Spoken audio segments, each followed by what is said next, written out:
Hello, my dear students. Welcome to my channel Hindustan Knowledge and I hope that you all are doing great. तो यहाँ पर हम discuss करेंगे आपका social science का paper जिसका क्वेश्चन पेपर कोड ये है। इसके अलावा अगर ये पेपर आपके पेपर से मैच नहीं होता तो इससे पहले वाला वीडियो ज़रूर देखिए। वो वीडियो ज़रूर मैच होगा आपके क्वेश्चन पेपर से, क्योंकि जो है उसमें क्वेश्चंस आगे पीछे रहते हैं तो आपका मैच हो जाएगा।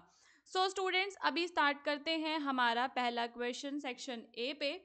Swapna is a small farmer. Swapna wants to cultivate cotton. What kind of geographical condition will be suitable for this? तो बेसिकली क्वेश्चन में पूछा गया है कि कॉटन को ग्रो करने के लिए सुटेबल कंडीशन क्या रहने वाली है। क्या सुटेबल कंडीशन होती है जब हमें कॉटन यानी कि कपास को ग्रो करना होता है। सो स्टूडेंट्स, क्वेश्चन नंबर 1 का आंसर था ऑप्शन नंबर बी, बिकॉज हमें चाहिए होती है ब्लैक सॉइल। ब्लैक सॉइल सबको पता होता है, तो ऑप्शन नंबर ए तो आपका वैसे ही कट जाता और सी भी कट जाता। फिर कंफ्यूजन बचती है आपके इन दोनों में कि उसको लो टेम्परेचर चाहिए, इससे आप पता लगा सकते थे। तो दो में से इसका करेक्ट आंसर क्या था आपका, ऑप्शन नंबर बी था। इसके अलावा स्टूडेंट्स, अगर आपने चैनल को अभी तक सब्सक्राइब नहीं किया है तो चैनल को आप ज़रूर सब्सक्राइब कीजिए, और हमारी वेबसाइट भी है, गूगल पे आप उसे सर्च कर सकते हैं जिसका नाम है हिंदुस्तान नॉलेज। अब चलेंगे हमारे क्वेश्चन नंबर 2 पे। Choose the correct option. ठीक है, यहाँ पे पूछा है कि जो सरदार सरोवर डैम है उस डैम से कौन कौन से स्टेट्स हैं जिन्हें फ़ायदा हुआ। ये जो डैम है ये बना हुआ है आपके नर्मदा रिवर पे, और जिन स्टेट्स को इससे फ़ायदा हुआ है वो हैं आपके महाराष्ट्र, मध्य प्रदेश, गुजरात और राजस्थान। ठीक है, देखो ये साउथ इंडिया वाले ऑप्शंस तो आपके कट ही जाते हैं, ये मान लो। अब आपको कंफ्यूजन बचती इन दोनों में, तो यहाँ पे इसका राइट आंसर था आपका बी, क्योंकि मध्य प्रदेश आपका ऑप्शन में होना अनिवार्य था। अब चलेंगे हम क्वेश्चन नंबर सी पे। यहाँ पे आपको मैचिंग करनी है, कॉलम ए को कॉलम बी से आपको मैच करना है। तो यहाँ पे जो आपको पहले से पता है आप उनको लगा सकते थे, जैसे कि ऑप्शन नंबर बी था आपका, है ना, बी वाला ये है आपका टेहरी डैम जो है ये आपका बना हुआ है भागीरथी रिवर पे, जो कि गंगा की ही ट्रिब्यूटरी है।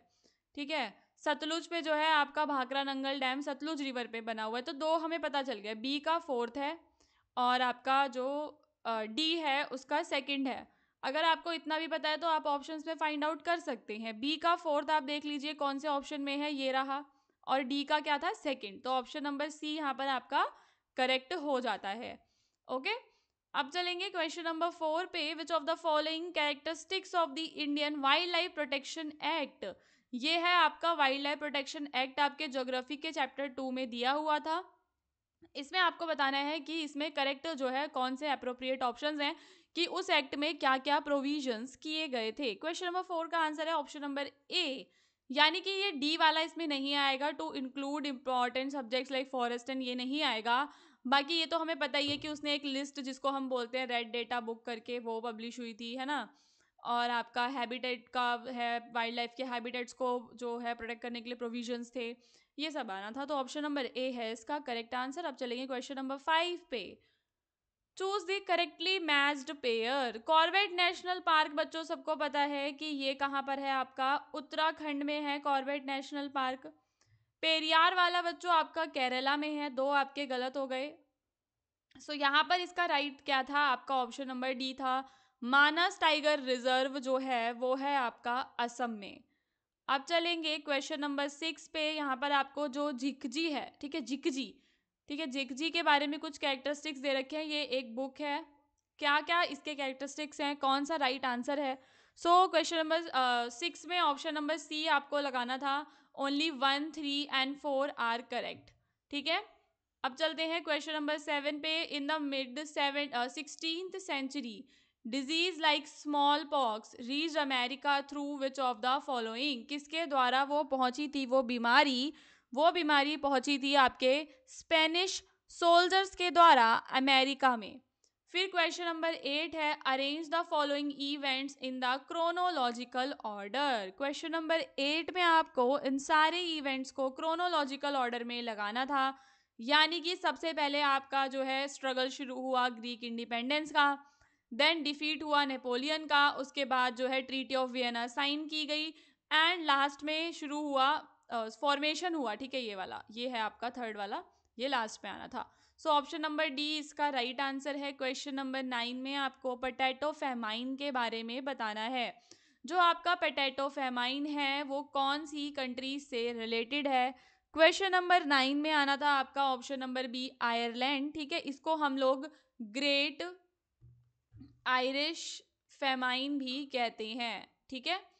अब चलेंगे हम क्वेश्चन नंबर 10 में। आपको दो स्टेटमेंट्स दे रखी थी, इसका राइट आंसर था आपका option number A. Both statements 1 and 2 are correct. जो इंफॉर्मेशन टेक्नोलॉजी है वो स्टिमुलेट करता है ग्लोबलाइजेशन को, एकदम करेक्ट बात है। और it is use to contact each other, लोगों के आपस में कॉन्टैक्ट्स बनाने के लिए भी इसका यूज किया जाता है, ठीक है। अब क्वेश्चन नंबर 11 है, arrange the following sources of credit in the most to least order. Credit के सोर्सेज, ठीक है, जो लोग हैं सबसे ज़्यादा कौन से क्रेडिट के सोर्स को यूज़ करते हैं रूरल हाउस होल्ड्स में, उसके अकॉर्डिंग आपको लगाना था। तो क्वेश्चन नंबर 11 में आपका बी आएगा। सबसे पहले जो लोग हैं वो मनी लैंडर्स के पास जाते हैं, देन कोऑपरेटिव बैंक्स है, फिर रिलेटिव या फ्रेंड्स, एंड लास्ट में गवर्नमेंट। ये आपका होना था ऑप्शन नंबर बी आपका 11th का करेक्ट आंसर है। फिर 12th पे चलेंगे। राखी जो है उसने एक इकोनॉमिक सर्वे किया था। इस टेबल को आपको केयरफुली स्टडी करना है और बताना है कि कितने लोग हैं जो ऑर्गेनाइज्ड सेक्टर में काम कर रहे हैं। जो फार्मर है क्या वो ऑर्गेनाइज सेक्टर है? नहीं। टीचर का ऑर्गेनाइज सेक्टर है तो हमारा हो जाएगा 10। फिर उसके बाद वर्कर्स जो बिग फैक्ट्रीज में करते हैं वो भी, बड़ी फैक्ट्रीज भी एक तरीके का ऑर्गेनाइज्ड ही सेक्टर में आने लग जाता है। और लास्ट में आपका जो हॉस्पिटल में काम करते हैं लोग वो हो जाएगा 60। तो ये हो गया आपका 210। So right answer option number D है। इसके बाद आपको ये पिक्चर दे रखा था, ये मैन्युफैक्चरिंग से रिलेटेड पिक्चर है, तो ये आपका सेकेंडरी सेक्टर में आता है। नाउ स्टूडेंट्स, आपका जो सबसे ज़्यादा इजी क्वेश्चन मैं कह सकती हूँ इस पेपर में आपका आया वो यही था कि इसका आंसर क्या होना था, ग्रॉस डोमेस्टिक प्रोडक्शन जीडीपी, ठीक है। इकोनॉमिक्स का क्वेश्चन है। The total value of all final goods and services produced with in a country on a particular year is called GDP, gross domestic production. इसके बाद students यहाँ पे आपको HDI ranking ये टेबल दे रखा था, इस टेबल को स्टडी करके नीचे के आंसर देने थे। So which one of the following countries has the lowest rank. कौन सी कंट्री की सबसे लोएस्ट रैंक है ह्यूमन डेवलपमेंट इंडेक्स में, ठीक है। ये था आपका इसका आंसर। तो हम देख सकते हैं कि पाकिस्तान जो है उसका 150th रैंक पे आ रखा है वो। सो लोएस्ट रैंक उसकी पाकिस्तान की हो जाएगी। इसके बाद आपका नेक्स्ट जो है वो है आपका ऑप्शन क्वेश्चन नंबर 16, जिसमें आपको पॉलिटिकल पार्टीज दे रखी थी और आपको करेक्टली मैच्ड जो पेयर है, कौन सा पेयर एकदम करेक्टली मैच है वो यहाँ पे आपको बताना था। तो ऑप्शन नंबर बी होगा आपका महाराष्ट्रवादी गोमंतक पार्टी जो है ये आपकी गोवा की पार्टी है, ये पेयर आपका करेक्टली मैच था। फिर क्वेश्चन नंबर 17 है, which of the following countries is an example of sharing of power between national and state government to account for internal diversity. तो ये आपका बेल्जियम होना था इसका। फिर क्वेश्चन नंबर 18 में, which of the following organisation has its headquarter in Brussels. Brussels में कौन सी ऑर्गेनाइजेशन के हेडक्वार्टर्स हैं? ऑप्शन नंबर सी तो पहले ही काट दो, ये कोई ऑर्गेनाइजेशन नहीं है। 18th का आपका आंसर होना था B, European Union. Question number 19, ठीक है। क्वेश्चन नंबर 19 थोड़ा सा डिफिकल्ट है पर इसमें हमें विजयवाड़ा पता है कि जो विजयवाड़ा है स्टूडेंट्स वो जो है आपका कहाँ पर है। विजयवाड़ा आपका महाराष्ट्र में है, ठीक है, उससे रिलेटेड है। इसके बाद आपके ये बच गए, तो डी का फोर्थ हम देख सकते हैं कि आपका डी का फोर्थ ऑप्शन नंबर डी में ही था। तो क्वेश्चन नंबर 19 का आंसर ऑप्शन नंबर डी आपका बन जाता है, ठीक है। फिर आपका 20th है असर्शन एंड रीजन वाला। तो इसमें आपका क्या था correct, that India has enormous possibilities of production of solar energy. हाँ, ये बात एकदम ट्रू है। इंडिया के अंदर सोलर एनर्जी के प्रोडक्शन की काफ़ी ज़्यादा पॉसिबिलिटीज़ हैं। पर क्या इंडिया का most of the land area cold zone में आता है? बिल्कुल भी नहीं, ये वाली रीज़न इसका पूरा गलत था। बल्कि इंडिया तो हम कह सकते हैं कि ट्रॉपिकल टाइप ऑफ क्लाइमेट है इंडिया का।